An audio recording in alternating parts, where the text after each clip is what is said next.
Днешният семинар, знаете, е посветен на промените в Закона за обществените поръчки, които в огромната си част вече са в сила от 1 юли, от началото на този месец. Семинарът е организиран от Съюза на юристите в България и фирма АПИС.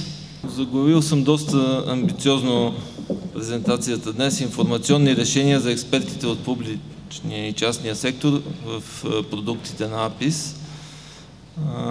Амбициозно в смисъл такъв, че за кратките 15-20 минути, които имам, едва ли бих могъл да представя дори само схематично информацията, съдържанието, богатото съдържание в нашите информационни продукти, което не е само и единствено съдържание, ползващо юристите, но също финансисти, администратори, въобще всички експерти от публичния и частния сектор, които по една или друга причина имат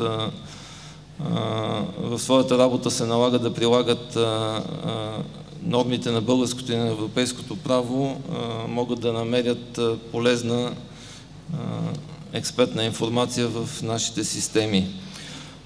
По-скоро ще се опитаме днес, заедно с колегата Снежана Иванова след почивката, да ви представим част от информацията, която може да е полезна именно във връзка с провеждане и участие в процедури за възлагане на обществени поръчки.